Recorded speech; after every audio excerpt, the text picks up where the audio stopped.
Welcome to this week's edition of the Clear Truth Media Podcast. My name is Steven. I am your host. If you haven't already, make sure you subscribe on YouTube, follow, like us on Facebook, all the other social channels, and check us out at cleartruthmedia.com. Last week, I did a video on the 4 unintended consequences of the megachurch movement. If you haven't, go back and give that a watch or a listen. Today, what I want to do is a bit of a follow-up to that. I want to talk about why the church sucks at handling money. Now, here's what I don't mean. I don't mean that the church sucks at talking to you about how you should handle your money. In fact, the church is actually pretty good at that. Pretty good at teaching the tithe, pretty good at teaching the blessed life, pretty good at teaching Dave Ramsey's FPU principles. I don't disagree with many of the things that I just said. The church should be good at teaching you how to handle your money in a biblically faithful way. But the church should also be good at handling its money in a biblically faithful way.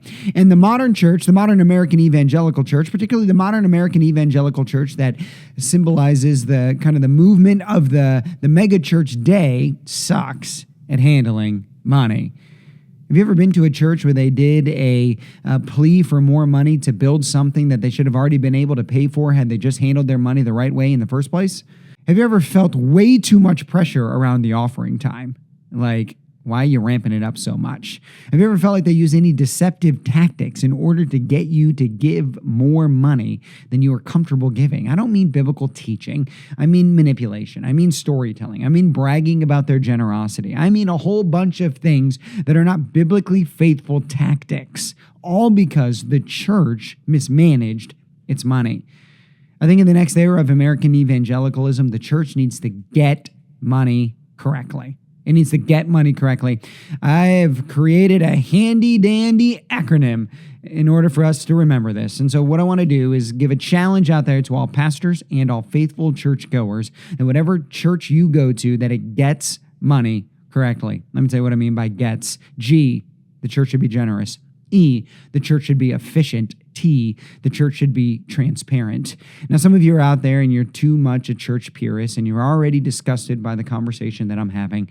There's probably other channels for you to watch. Have a good life. For the rest of us who live in a real world and understand that the church is an organization, that it functions like an organization, that even the New Testament church functioned like an organization, that even Jesus had a treasurer because they had to function in ways like an organization. For the rest of us who live in the real world, here are some principles on how the church can get money correctly. First, the church ought to be generous.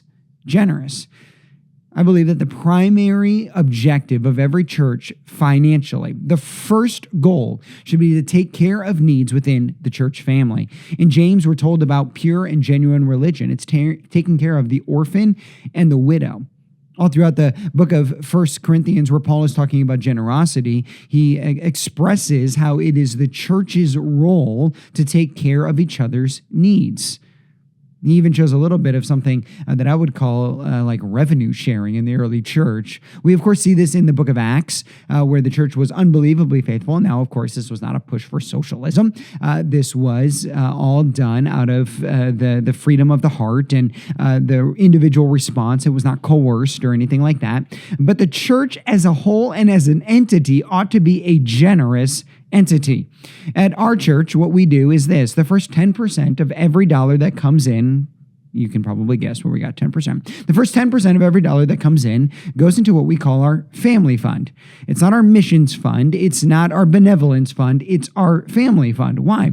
Well, because if you're moving away from the megachurch model, where church is not a social club, it's a family, then you want to take care of your family. And if church is a family, then families have bank accounts. Families save money. And so the first 10% of every dollar that we take in as a church goes into a separate bank account called the family fund. I would encourage every single church in America to have a family fund. And here's how we break down our family fund. The first thing we do is we make sure that any legitimate need within our church that emerges is taken care of. Now, there's a couple of important words there. Legitimate need. This is not about desires. This is not about hopes. This is not about funding somebody's laziness or apathy. And it's legitimate, not illegitimate. And who gets to determine legitimacy? Well, our church, our elders, and our staff, and based on relationships and a couple of other facts. And I want to walk you through a couple of those things. But let me say this first. I do not believe that over the last 30 to 40 years of American evangelicalism, that the primary focus of the church as it relates to its money is to take care of the needs within its church family. Its primary focus has been on church buildings, on church salaries, on lead pastor expense accounts, on fanciful lobbies, on delicious coffee, on increased production, on a whole bunch of things, but not on taking care of needs within the local church family. Now, I know that as I'm talking through this, we're talking to all sorts of different churches. And particularly, I want to focus in on suburban churches or churches that aren't in impoverished areas, the average American evangelical church. And some of us will want to think that we're the exception to the rule. You're not. I've practiced these principles in a church of 50, in a church of 150, in a church of 550, and in a church of 1,000. The principles play out. I practice these in portable church. I practice these in permanent building church. The principles play out. Principle 1, be generous. Now, when we talk about generosity, let me give you a couple of things. Again, like I said earlier, that should be 10% of your budget. It should be the primary financial outlet in your church. And here's what I can say. After 8 years of pastoring the church that I've pastored, we have never once, not once, said no to a legitimate financial need within our church. Now, of course, this begs the question, how do you determine whether or not a need is legitimate? And then how much do you give toward that legitimate need? In our church, that has ranged everything from $250 to pay a cell phone bill to $12,000 to secure housing for somebody, and everything in between. Now, here's how we determine legitimate needs. Question number 1 is this: how long have we known this person and how well? Are they new to the church, or are they truly a part of the church family? Have they been around for a long time? Have we seen them be faithful? And question number 2 then is this: what has their engagement been? Do they consistently attend? Do they only attend when they need something? Do they volunteer and use their God-given gifts? If they're married, is their spouse involved? If they're married and have children, are their kids involved? What has their financial giving pattern been?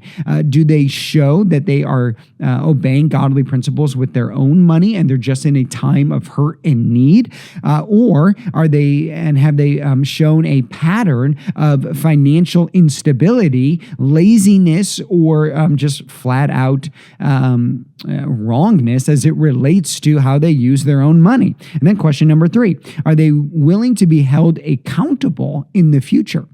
And so oftentimes then what this will turn into is a one-on-one meeting with one of our elders where we will do a full financial audit. Now, I'll say that this takes into consideration how much did they ask for. If somebody's asking for $100, we don't do a full financial audit. If somebody's asking for $500, $1,000, or more than $1,000, we sit down and we do a full financial audit. And oftentimes we'll tell them to lay out a budget. We'll sign them up for a free Financial Peace University course. We'll tell them that we'll walk through with them through this time, that this needs to be an ongoing mentor relationship. Oftentimes, this will turn into some kind of work to earn where they'll come into the church, they'll clean the building, they'll go outside, they'll pull weeds. They're showing that they're willing to do some work. Now, sometimes if it's a single mom or somebody who's got a health problem, they're not able to do that, then of course we just write the check. But we want to provide an outlet for them to serve in response to generosity. And then number 3, these people then need to remain on a budget. They need to show that this is not going to be a recurring issue. Like we see in the scriptures, that their time of need is met by the church being in a time of plenty, so that someday when they're in a time of plenty, they can give so that the church might be able to respond to the next person in a time of need. It is important that we discern and decipher between legitimate and illegitimate needs, but having a good process can help you to do that. Now, a couple of other ways that I believe that this family fund can be helpful. Let me just give you a couple of tips. Here's 5 quick tips on how to effectively run a good family fund. Number 1, celebrate births. And so at our church, we make a big deal out of births. Why? Because births are important.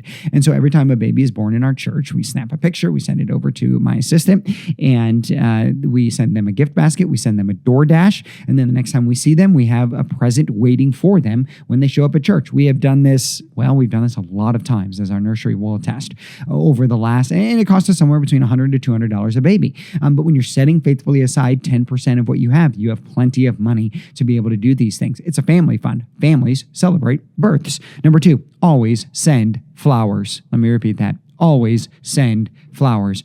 We send a lot of flowers. We send flowers because people get sick. We send flowers because people lost their job. We send flowers because somebody in their life passed. We send flowers because somebody had a bad day. We send flowers because somebody graduated and did something amazing. We send flowers just to encourage somebody because we love them.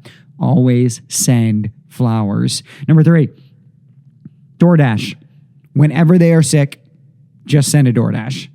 We have sent so many DoorDash gift cards over the last few years. Why? Well, because when somebody is sick or when something bad happens or they break a leg or even if they lose a job, as a way of encouragement, we just send them a DoorDash and, enjoy some Chipotle on the church. Let them know that their church is thinking about them and praying for them. Of course, we're not just sending money, we're praying. And it's a way of opening up the conversation to say, we're here for you. We love you. Let us know what we can do in this time of need. Number 4, go above and beyond to recognize volunteers. Now, we don't get extravagant. We don't send people TVs. We don't have some massive banquet at the end of the year where we spend tens of thousands of dollars on our volunteers. But if somebody goes above and beyond normal volunteer engagement, send them a thank you.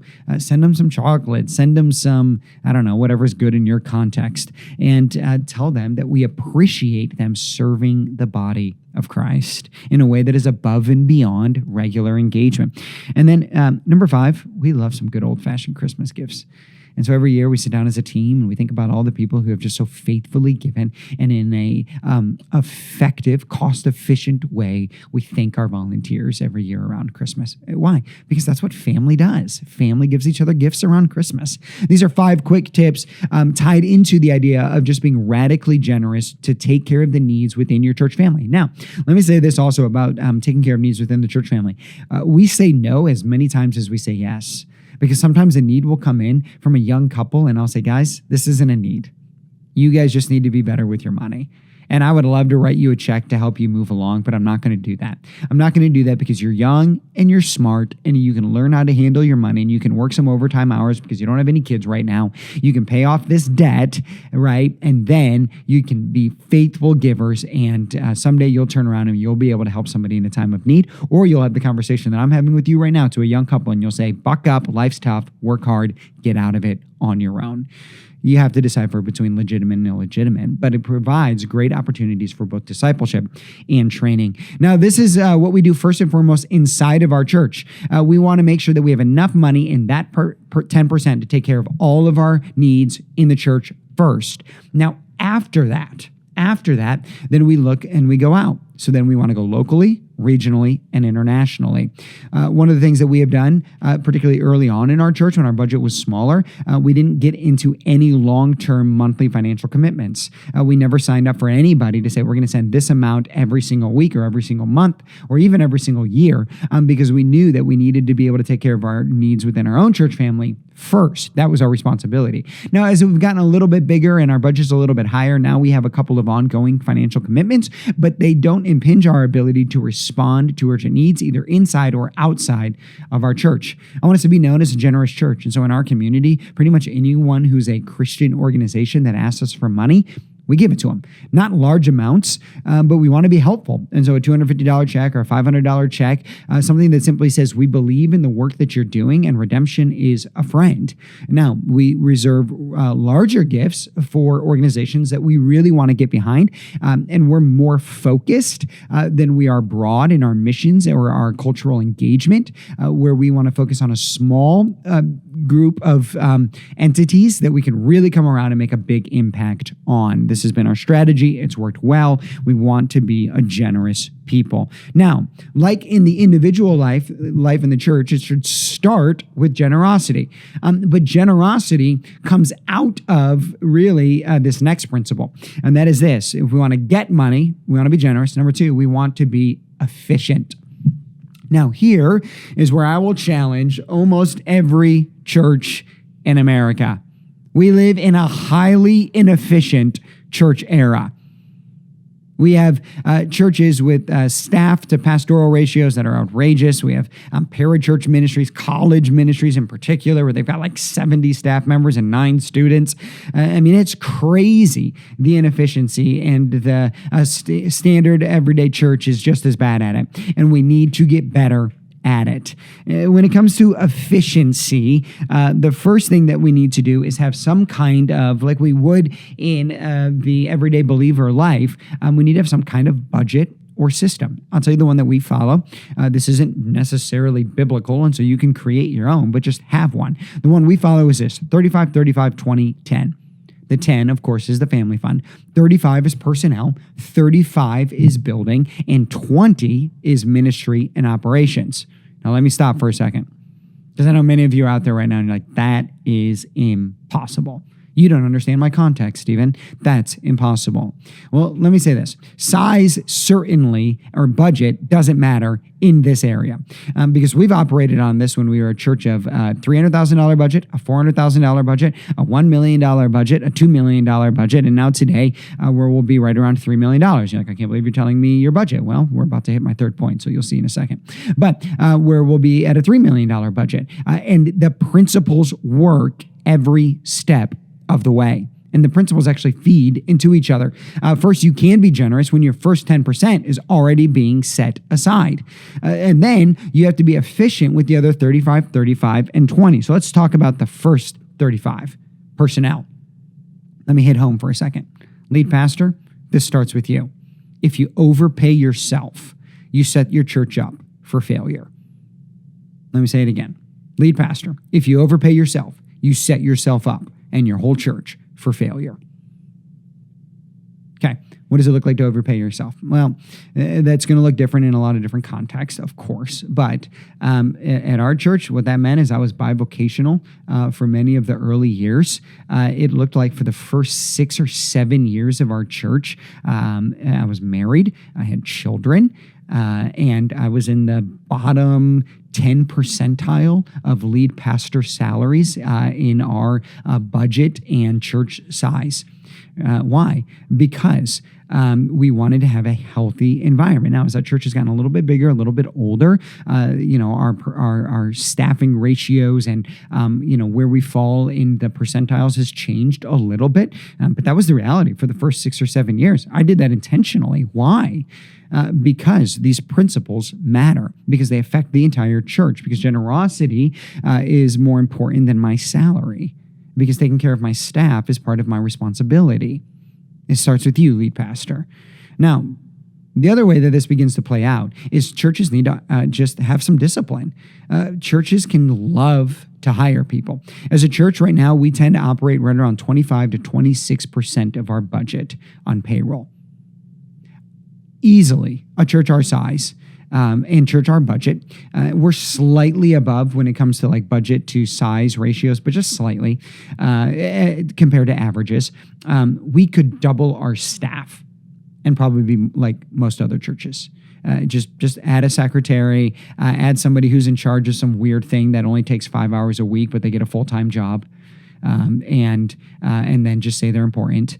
We could add a lot of unnecessary things because we were lazy or inefficient, and that would be sinful. Let me say it again. It's sinful. It's sinful to hire unnecessarily, to support 10 to 15-hour work weeks on full-time pay, and then go around to your church, tell them to give more so that they can compensate for inefficiency and lack of proper management. It's sinful. You'll be held accountable. Do better. Efficiency matters. It matters at the staffing levels. It matters how we set up our ministries because all of these things are going to play into each other. And then it matters then how we can do the rest of these things. So what's the next one? 35% in building. And so this is whether you're portable or you're permanent, which means don't overbuy on your permanency. And then when you're portable, live below your means as long as you can. save up effectively. So let me tell you a quick story. As a church, we are a church of about 150 for our first 4 years. We had an average budget of right around 150 adults, right around $400,000, right? Somewhere in there. And it cost us $100,000 for our portable rental and our small office, and we were renting a movie theater. And so if you're doing the math at home, 20 or 35% of 400,000, right, is right around 130 grand or so. And so we were only spending, we weren't spending 100,000, we were spending about 50,000. And so the gap was right around $80,000 to $90,000 a year. And so guess what we did with that $80,000 to $90,000? We gave everybody a raise. Just kidding. That's not what we did. That money was reserved for the building. And so since we were only spending like 10% on the building, we had that 25%, the gap between 35 and 10, 25% to set aside. And so guess what we did? Every year, we set aside right around $90,000 to $100,000 on our $400,000 budget because we weren't taking from one to pay another. Just because we didn't spend $100,000 on building didn't mean we had another $100,000 to go spend on personnel or to go spend on operations. We just saved it. And guess what? When our building came up for sale and we needed to have $400,000 to put down, guess what we had? $400,000. Guess how much we needed to ask from our congregation in order to be able to buy our building? Nothing. Why? Because we had faithfully saved. We had faithfully saved. This comes out of efficiency. It comes out of having some discipline in how you handle your church's money, and that matters. And I know not everyone listening to this is a pastor, but I'm telling you, you should hold your pastors to this level of accountability. Why? Because it's possible. Because where they tell you it's not, they're either being lazy or dishonest. I can tell you that because I've been doing this for about 20 years now. Okay, efficiency.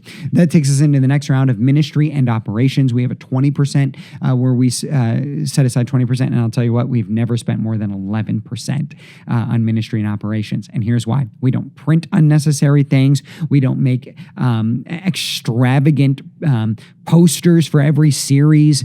We don't spend outrageous money on contract labor or production. We don't pay every musician who's playing on Sunday morning. We don't do coffee. Bring your own coffee. I don't need to buy your coffee. You pass 9 Starbucks and 14 Dunkin' Donuts on the way here. So we don't do any of that. Our building is beautiful, but it's clean and crisp and simple, not extravagant. I don't have a private parking spot to put my car, my church-bought Mercedes in. Like, you just say no to things you don't need. And then guess what? You only spend 11%. Another theory that we have, or another a mantra we have, is groups, not ministries. Ministries need budgets and staff members and laptops and secretaries and expense accounts and all sorts of crazy things. You know what life groups need? A room and a leader. That's it. That's cheap. Be efficient. Now, what happens? What happens when you're only spending 70 or 60 cents on the dollar every year? Well, you get to save up. You get to make awesome investments into your community. We started a college and we were able to fund it on our own. You get to save up money for your next capital campaign. So when you go to your church, you don't have to say, hey, I need everyone to sell their houses, empty out their pockets because we've been inefficient for 5 years and now we need you to bail us out. What are you, the federal government? Now, most of the people in their churches who handle money poorly are the same people who would rail against the government for doing the same thing. Take a look in the mirror. Take a look in the mirror. Handle God's money well. The church needs to be generous. The church needs to be efficient. Third, the church needs to be transparent.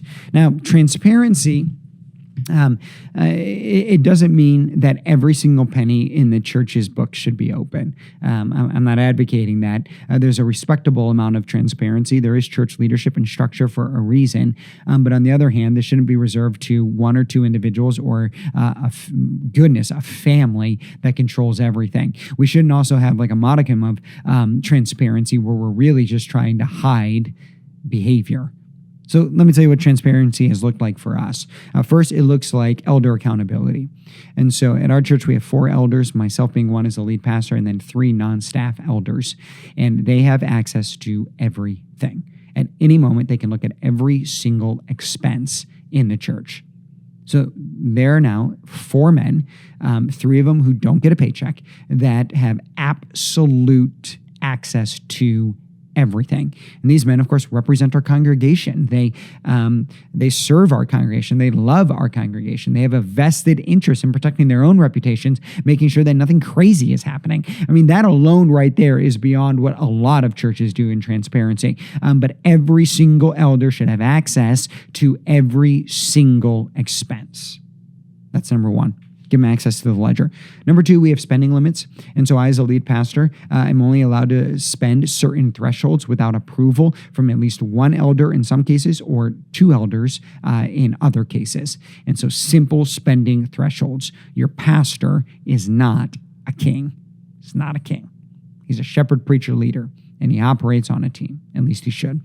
Number 3, we have an internal audit. And so every year we have a high-level accountant, somebody who's in our church, because we want the people in our church, not outside people, looking in and saying, I give money to this organization and I trust it. And so we have somebody do an internal audit of our books every single year. They look at everything that comes in, everything that comes out. And so they can look and they can put a stamp of approval. They can stand in front of their friends, their peers, and at our annual meeting and say, hey, I've looked at everything and it's all above board. Number 4, we added one other layer to this where every month we have somebody in our church who comes in and just matches up every single expense. They just look at all of them. They don't get to see what comes in, people's giving records or anything like that, but they do get to see that every single expense that hits our bank account is being properly recorded. Number 5, we have an annual meeting every year where we deliver a general church report. And our church report shows general categories, where we spent money, how much we brought in, those types of things. It doesn't give line by line on every single thing, but we already have elders. We have these other 2 individuals that I've already told you about that is already doing it. And then we present a general church report so that people know this is how much we brought in, this is how much went into savings, this is what the year looked like. Now, here's what this allows us to do. 1, it allows us to stand in front of our church all the time and say, hey, we have to do this new thing, and here's what we need from you. Nothing. We don't need anything from you. And that builds a lot of credibility, and it is different than the church has existed for a lot of recent history. The second thing it allows us to do is it allows us to save up and make really fun investments into the kingdom when opportunities arise. The third thing it allows us to do is to say yes when people are in need, whether that's inside of our church or outside of our church. I think the American church has an incredible opportunity to get money right, to be generous, efficient, and transparent. And I think if we do that, it will send a seismic shift through the American church. We hear all the time, oh, we don't have enough money. We don't have enough money. No, we have plenty of money. We don't know how to manage our money. If we begin to manage it well, it'll make a huge difference. Hey, if you like what you hear, go to cleartruthmedia.com. You can sign up. You can support the ministry of Clear Truth Media by just $10 a month. You can help us take a battle axe to progressive Christianity. Follow us on all of our social media channels and just get more and more great content. Thanks for stopping by today. Have a great week. We'll see you soon.